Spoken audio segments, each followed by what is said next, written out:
আমি আর প্রিয়াঙ্কা খুব ভালো বন্ধু। আমরা হোস্টেলের রুম পার্টনার।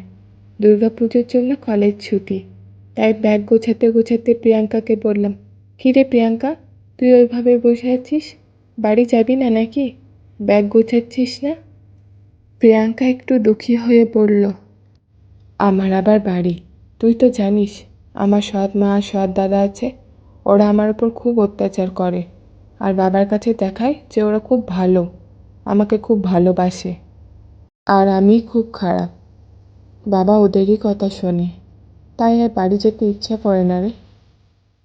আমি বললাম, হোস্টেলে একা থেকে কি করবি? সবাই তো বাড়ি চলে যাচ্ছে, পুরো হোস্টেল ফাঁকা হয়ে যাবে। উত্তরে বলল, সে আমি একা থেকে যাব। তাহলে তুই আমার সাথে চল আমাদের বাড়ি। অযথা আমাকে নিয়ে এত ভাবিস না, তুই বাড়ি যা। পরের দিন সকালে বাড়ির উদ্দেশ্যে বেরিয়ে পড়ি। পুজোর ছুটি কাটিয়ে হোস্টেলে ফেরার দিন পৌঁছাতে রাত হয়ে যায়। আমি হোস্টেলের রুমে ঢুকেই দেখি প্রিয়াঙ্কা পিছন ঘুরে বসে আছে। প্রিয়াঙ্কা জিজ্ঞাসা করে, কী রে, পুজো কেমন কাটালি?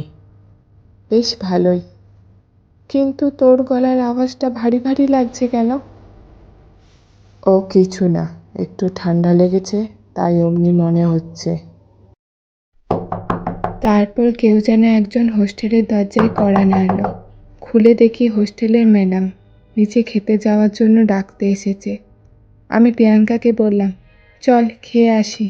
আমার ইচ্ছে নেই, তুই যা।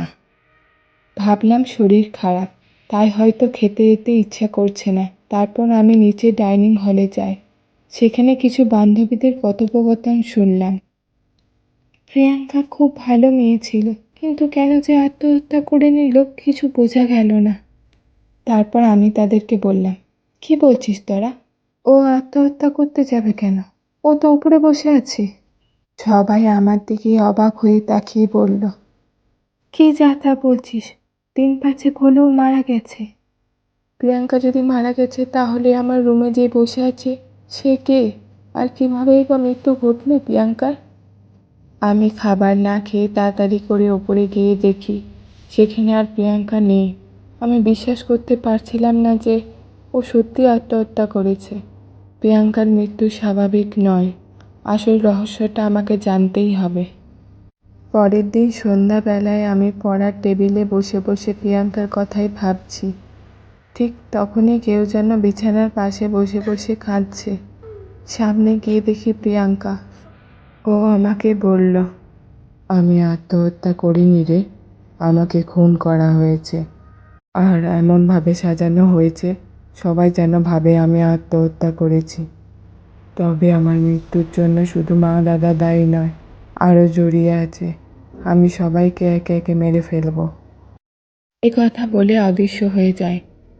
সকালে চিৎকারের আওয়াজ পেয়ে বাইরে বেরিয়ে দেখি তৃষার রুমের সামনে ভিড়। পৌঁছে দেখি তার ঝুলন্ত দেহ। পুলিশ মৃতদেহ ময়না তদন্তে নিয়ে যায়। রাতে এক ভয়াবহ চিৎকারে আমরা বাইরে বেরিয়ে গিয়ে দেখি দারোয়ানের মৃতদেহ ক্ষতবিক্ষত হয়ে গেটের বাইরে পড়ে আছে। পুলিশ সূত্রে জানতে পারি কোনো পশু দারোয়ান কাকুকে ছিঁড়ে খেয়েছে। আমি বুঝতে পারি দারোয়ান কাকু ও তৃষা প্রিয়াঙ্কার মৃত্যুর জন্য দায়ী। আর কিছুদিন পর খবরের কাগজে দেখতে পাই প্রিয়াঙ্কার দাদা এবং মায়ের অস্বাভাবিকভাবে মৃত্যু ঘটে। সেই রাতে প্রিয়াঙ্কার আত্মা আমার কাছে আসে।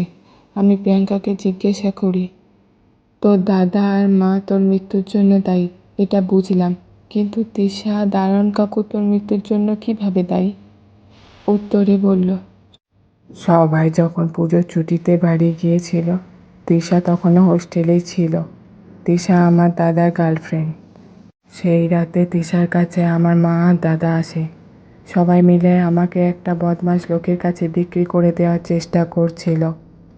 আর কিছু টাকা দিয়ে দারোয়ান কাকুর মুখ বন্ধ করে দেয়, কিন্তু আমি কোনোভাবেই রাজি না হলে ওরা আমাকে গলায় ফাঁস দিয়ে মেরে ফেলে।